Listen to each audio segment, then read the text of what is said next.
శ్రీ గురుభ్యో నమః. ఇప్పుడు మనం 54వ శ్లోకం గురించి చెప్పుకుందాం.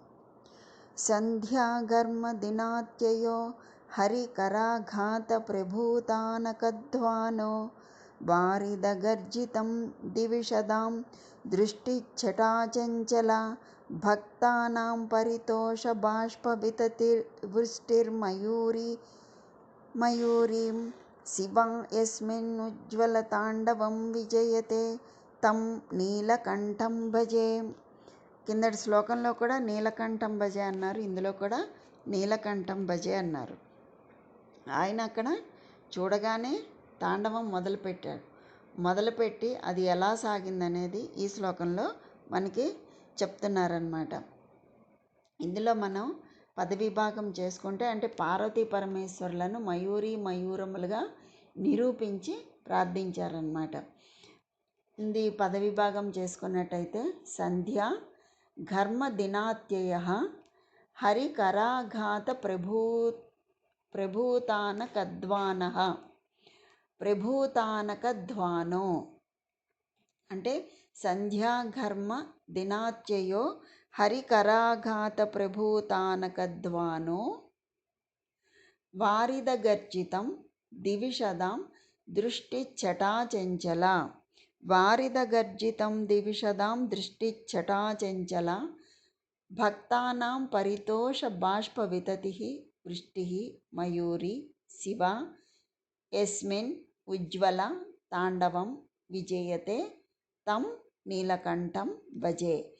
భక్తానాం పరితోష బాష్పవితతిర్వృష్టిర్మయూరి శివ యస్మిన్ ఉజ్వల తాండవం విజయతే తం నీలకంఠం భజే.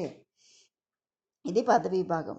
దీని ప్రతిపదార్థం చెప్పుకున్నట్టయితే సంధ్య సాయంకాలం, ఘర్మ దినాత్యయ అంటే వర్షం ఆరంభ కాలంలో, హరి విష్ణుమూర్తి యొక్క కర హస్తముల చేత, అఘాత వాయింపు చేత, ప్రభూత పుట్టిన, ఆనక అంటే మద్దెల యొక్క, ధ్వానః ధ్వని, వారిదగర్జితం అంటే ఉరుముగాను, దివిషదాం దేవతల యొక్క దృష్టిచ్చట చూపుల పరంపర, చెంచల మెరుపుగను, భక్తానాం భక్తుల యొక్క, పరితోష బాష్పవితతి ఆనందాశ్రుధార, వృష్టి వర్షముగాను, శివ పార్వతీదేవి, మయూరి ఆడనెమలిగాను, యస్మిన్ ఏ నీలకంఠుడను నెమలియందు, ఉజ్వల ప్రకాశమానమైన, తాండవము అను నృత్యము, విజయతే సర్వోత్కృష్టముగా ఉన్నదో, తం ఆ నీలకంఠం శివుణ్ణి భజే కొలుచుచున్నాను అంటున్నారన్నమాట. ఇందులో అంటే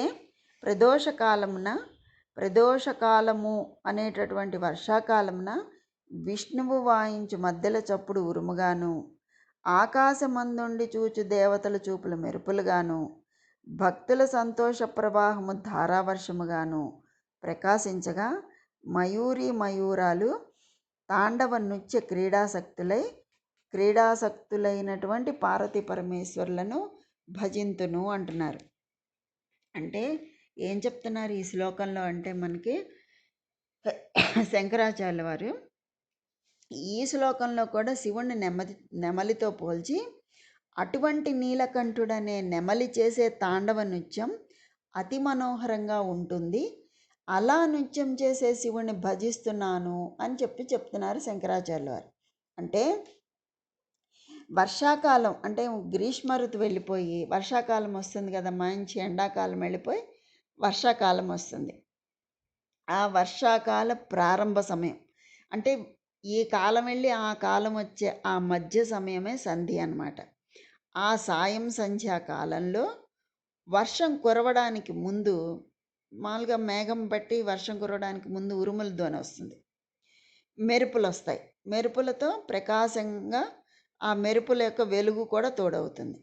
అప్పుడు ఎదురుగా ఆడనెమలి ఉంటే కనుక దాన్ని చూస్తూ మగనెమలి అద్భుతమైనటువంటి మనోహరమైనటువంటి నృత్యం చేస్తుంది. అలాగే సరిగ్గా కైలాసంలో ఇలాంటి సమయంలోనే సంధ్యారంభ విజృంభితం అని చెప్పుకున్నాం కదా, ఇంత ముందు శ్లోకంలోనే. అదే ఇక్కడ కూడా వస్తుంది. సరిగ్గా కైలాసంలో ఇలాంటి సమయంలోనే ఆ వర్షాకాల ప్రారంభ సమయం ఎలా ఉంటుందో అదే సమయంలో, అంటే అదే సంధ్యా సమయంలో వర్షం కురవడానికి ముందు ఉరుముల ధ్వని. మరి ఇక్కడొచ్చే ఉరుముల ధ్వని ఏంటి? విష్ణుమూర్తి ఆయన తాండవం చేసేటప్పుడు విష్ణుమూర్తి మృదంగం వాయిస్తాట. ఆ మృదంగ ధ్వనులు ఉరుముల్లా ఉన్నాయట. మెరుపుల ప్రకాశం కూడా తోడవుతుంది. మరి ఇక్కడ మెరుపులేంటి? ఆ పైనుండి చూసేటటువంటి దేవతల చూపుల వరుసలే మెరుపులన్నమాట. అదైపోయింది. ఎదురుగా ఆడనెమలి. ఆడనెమలి ఉన్నప్పుడు మగనెమలి అతి మనోహరంగా అత్యద్భుతంగా నృత్యం చేస్తుంది. మరి ఇక్కడ ఆడనెమలి ఎవరు? భక్తుల యొక్క అదే పైనుండి చూసేటటువంటి దేవతల చూపులు మెరుపులు. పార్వతీదేవే ఆడనెమలిగా ఎదురుగా ఉంటే అదే సమయంలో వర్షం పడినప్పుడు పడుతూ ఉంటే ఆ సమయంలో నెమలి చేస్తుంది. మరి ఇక్కడ కురిసే వర్షం ఏంటి? భక్తుల యొక్క పరవశానంద అశ్రువులే వర్షధారలుగా కురిసి ఆడనెమ్మలు ఎదురుగా ఉంటే, ఇక్కడ పార్వతీదేవి ఆడనెమ్మలిగా ఎదురుగా ఉంటే ఆ నెమలి మనోహరంగా నృత్యం చేస్తుంది. ఈ నీలకంఠుడనే నెమలి తాండవ నృత్యం చేయకుండా ఉంటుందా? చేస్తుంది. అతి మనోజ్ఞమైన మనోహరమైన ఆ నృత్యము చేసే నీలకంఠుని ధ్యానంలో దర్శించి భజించి తీరాలి. అలాగ మనము ఆ నీలకంఠుని ఎక్కడ చూడాలి? ధ్యానంలో చూడాలి అని చెప్పి మనకి చూపిస్తున్నారన్నమాట శంకరాచార్యుల వారు. అంటే మహేశ్వర, సంధ్యాకాలమే వర్షారంభ సమయం. విష్ణువు సంతోషంతో వాయించే మద్దెలనాదమే ఉరుములు. దేవతలందరూ ఆనందంతో ఆశ్చర్యంతో అటు ఇటు తిప్పుకుంటూ చూసే చూపులే మెరుపులు. మరి అటు ఇటు నాట్యం చేసేవాళ్ళు ఒకే చోట స్థిరంగా నుంచొని నాట్యం చేయరు కదా. ఒక స్టేజి ఉందనుకోండి, ఈ చివరికి ఆ చివరికి వెనక్కి ముందుకి ఆ నాట్యంలో ఉండేటటువంటి కదలికలను బట్టి కదులుతూ ఉంటారు. ఆ కదిలినప్పుడు చూసేవాళ్ళు ఏంటి అటు ఇటు కూడా చూస్తూ ఉంటారు కదా. చేసేవాళ్ళు ఎటు తిరుగుతారో అటే చూపు కూడా కదులుతుంది. ఆ చూపులే మెరుపులు అన్నమాట. మరి వర్షం భక్తుల ఆనందంతో వెలువరించే బాష్పాంబువులే, ఆనందాశ్రువులే అన్నమాట. ఆనంద బాష్పాలే వర్షము. అమ్మవారు మయూరి. ఈ పరిస్థితులలో ఆనంద తాండవం చేసే నెమలి వంటి శివుణ్ణి నేను భజిస్తాను అని, అదే ఆనందంతో చేస్తున్నాను. అటువంటి నటరాజుని కనుక మనం దర్శించి ధ్యానంలో భజించినట్టయితే తప్పకుండా మన కోరికలైన నెరవేరుస్తాడు. శివుడు మయూరమని చెప్పిన శంకరులు ఆ మయూర నాట్యం జరుగు పరిస్థితులేవో చెప్తున్నారు. ఇది శివుని ప్రదోష తాండవ చిత్రణం అన్నమాట. అలా చిత్రీకరించి మనకి ప్రత్యక్ష ప్రసారం చేస్తున్నారన్నమాట మనకి. ఈ విధంగా మనం ప్రత్యక్ష ప్రసారంలో ఆ నటరాజు యొక్క నాట్యాన్ని చూస్తున్నాం.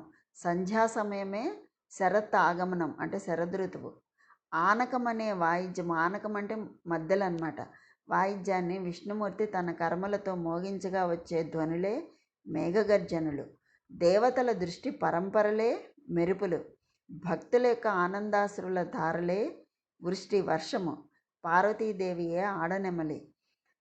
ఇలా మహోజ్వలంగా నాట్యం చేసే నెమలిని, అంటే శివుడనే నెమలిని నేను సేవిస్తున్నాను అని. అంటే ఆయన భావం ఏంటి అంటే, ఇందులో శివుడు మయూరమని చెప్పిన శంకరులే ఆ పరిస్థితులు కూడా మనకి ఈ విధంగా ప్రదోష తాండవ చిత్రణాన్ని మనకి చూపిస్తున్నారు. దీన్ని మనం గమనించినట్లయితే నెమలి వర్షాకాలం ప్రారంభం కాగానే ఆడనెమలతో కలిసి నృత్యం చేస్తుంది. శివుడు వర్షాకాలం అంటే ఏంటి? ఆ గ్రీష్మ ఋతువు వెళ్ళిపోయి వర్ష ఋతువు వచ్చే ఆ సమయంలో ఆ కాస్త మధ్యలో ఉండే ఆ సమయాన్ని సంధ్య అంటారు. అలాగే శివుడు సంధ్యాకాలంలో పార్వతితో కలిసి నాట్యం చేస్తాడు. ఇక్కడ రూపకాలంకారం అన్నమాట. ఈశ్వరుణ్ణి ప్రదోష కాలంలో మనం ధ్యానించాలి అని చెప్పి ఈ విధంగా శంకరులు మనకి చెప్తున్నారన్నమాట. ఈ శ్లోకంలో కూడా శివుణ్ణి నెమలితో పోల్చి చూపిస్తున్నారు. ఇదే మనకి స్కాంద పురాణంలో కూడా ఒక 2 శ్లోకాలు చెప్తారు. ఏంటది? ఆ శ్లోకాల ప్రకారం చూసుకున్నా కూడా ప్రదోష కాలంలో మనం శివారాధన చేయాలి అని చెప్తాయి అవి. అవి ఏంటంటే, కైలాసశైలభవనే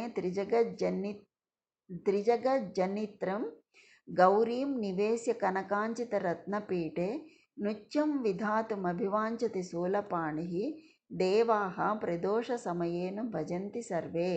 అంటే కైలాస పర్వత భవనంలో ముల్లోకాలకు తల్లి అయినటువంటి పార్వతిని సువర్ణపీఠంలో ఉంచి ఈశ్వరుడు నాట్యం చేయాలని కోరుకుంటాడట ఆ శ్లోకం ప్రకారం. అంటే ప్రదోషకాలంలో దేవతలు ఈశ్వరుణ్ణి సేవిస్తారు ఆ సమయంలో. ఎలాగా? వాగ్దేవీ ధృతవల్లకి శతమఖో వేణుం దదత్ పద్మజ తాలోన్నిద్రకరో రమా భగవతి గేయ ప్రయోగాన్విత విష్ణుశ్లాంధ్ర మృదంగవాదన పటుర్దేవా సమంతాత్ స్థితాః సేవంతే తమను ప్రదోష సమయే దేవం మృఢానీపతిం. అంటే శివుడు నృత్యం చేసే సమయంలోట సరస్వతీదేవి వీణ వాయిస్తుంది, ఇంద్రుడు వేణునాదం చేస్తాడట, బ్రహ్మ తాళం వేస్తాడు, లక్ష్మీదేవి పాట పాడుతుంది, విష్ణుమూర్తి మద్దెలు వాయిస్తాడు. అంటే దేవతలంతా కూడా చుట్టూ నిలిచి ఆ ప్రదోష సమయంలో పార్వతీపతి అని ఈశ్వరుని సేవిస్తూ ఉంటారు. అందుకే సాయంకాలం పూట ఏ గుడికి వెళ్లకుండా ఈ శివాలయానికి వెళ్ళాలి అని చెప్పి మనకి పెద్దలు చెప్తూ ఉంటారు. ఎందుకని? దేవతలంతా అక్కడికి వస్తారు. ఎందుకు? ఆయన చేసే నృత్యాన్ని, ఆ తాండవాన్ని తిలకించి ఆనందించడానికి. ఈ శ్లోకాలను బట్టి మనకి ఏం తెలుస్తుందంటే ఈశ్వరుని ప్రదోష కాలంలో సర్వదేవతలు పూజిస్తారని తెలుస్తోంది. అంటే మనం కూడా సంధ్యా సమయంలో ఈశ్వర స్తోత్రం చేయాలి అని మనకి ఈ శ్లోకం ద్వారా శంకరాచార్యుల వారు మనకి సూచిస్తున్నారు. అంటే పార్వతీ పరమేశ్వరులు పరమానందంతో మయూరాలుగా తాండవం చేస్తున్నారు. ఆ తాండవం వర్షంలాగా అమృతమయమైన హర్షం ప్రసాదిస్తోంది. సంధ్యా సమయం వర్షారంభ సమయంలాగా ఉంది. ఉమాశంకరులు నృత్యం ఆరంభమైంది. అంతరిక్షం నుంచి చూస్తున్నటువంటి దేవతల చూపులు మెరుపులుగా మెరుస్తున్నాయి. ఆ నృత్యానికి సహకారంగా శ్రీ విష్ణువు చేసే మృదంగ వాద్యపు సవ్వడి ఉరుములుగా వినిపిస్తున్నాయి. విహంగాల చప్పుడు చక్కగా నట్టువాంగంగా అమిరింది. భక్తుల ఆనంద బాష్పదారులే వర్షధారులయ్యే. దిశలన్నీ రంగురంగులుగా తెరలుగా భాసిల్లాయి. నీలకంఠుడు సాక్షాత్తు నీలకంఠమైనాడు. గౌరీ కుమారి మనోహరమైన మయూరమైనది. పార్వతీ పరమేశ్వరుల ఆనంద తాండవంలో విశ్వమంతా వినూత్న కళావేదికగా విలసిల్లుతోంది. స్వామి, నటరాజ, రాజశేఖర, నీలకంధర, ఈశ్వర నమస్కారాలు, మా నమస్కార సహస్రాలు స్వీకరించు ప్రభు అని చెప్పి మనకి చెప్తున్నారు శంకరాచార్యుల వారు. ఈ విధంగా ఆ ఈశ్వరుణ్ణి మనం ధ్యానించాలి. అంటే గ్రీష్మకాల సమాప్తిలో సంధ్యా సమయం కాగా ఆకాశం ఉరుముతుంది కదా, అది దేవదుందుభి మీద శ్రీహరి చేతితో చరిచే చేతి దెబ్బలా ఉన్నట్లుందిట అని మేఘాలైన మేషులైన అనిమేషులైన అంటే రెప్పలు వాల్చని అనిమేషులైనటువంటి దేవతల చూపులు తలతలలాడే మెరుపు తీగలు. అనిమేషులు అంటే రెప్ప వాల్చని వాళ్ళు అనమాట. భక్తులు కార్చే ఆనంద బాష్పాలు చినుకులు. అటువంటి సమయంలో పరమేశ్వరుని చూచి పరవశించిన గిరిజ మహోన్నతంగా ఆడు నెమ్మలి వలె నాట్యంతో ఆడుట చూపిస్తుండగా శంకరుడు అదేవిధంగా ఆమెతో తాండవ నృత్యం చేస్తుంటే అటువంటి నీలకంఠుణ్ణి నేను భజిస్తాను అని చెప్పి చెప్తున్నారు శంకరాచార్యుల వారు. గర్మాదినాత్యాయ అంటే సంధ్యాకాలమే వానాకాలం యొక్క ప్రారంభముగా, సంధ్యాఘర్మ దినాచయో సంధ్యాకాలమే వానాకాలం యొక్క ప్రారంభముగా, హరి కరాఘాత ప్రభూతానక ద్వానః వారిద గర్జితం. హరి చేతి మ్రోతల గల పెద్ద మద్దెల ధ్వనియే వారిద గర్జితం మెరుపు గర్జనగా, దివిషదాం దృష్టి ఛట దేవతల చూపుల సముదాయమే చెంచలా చలించు దృష్టి ఛట మెరుపుతీగ, భక్తానాం పరితోష బాష్ప వితతి వృష్టి, భక్తుల ఆనంద బాష్ప సముదాయమే వర్షముగా, శివామయూరి పార్వతీదేవియే నెమలిగా, యస్మిన్ ఉజ్వల తాండవం విజయతే, ఒప్పుచూ ఎవనియందు ఉల్లాసకరమగు తాండవ నృత్యము విరాజిల్లుతున్నదో తం నీలకంఠం, అటువంటి నీలకంఠుణ్ణి భజే సేవిస్తున్నాను అని చెప్తున్నారు. మనమందరం కూడా ఆ సంధ్యా సమయంలో ఆ నటరాజస్వామిని కొలిచి ఆయన అనుగ్రహానికి పాత్రులవుదాం. ఈ రకంగా ఆ ఈశ్వరుని యొక్క పరిపూర్ణ కరుణా కటాక్షాలు అందరికీ కలగాలని కోరుకుంటూ, సర్వం పరమేశ్వరార్పణమస్తు. స్వస్తి.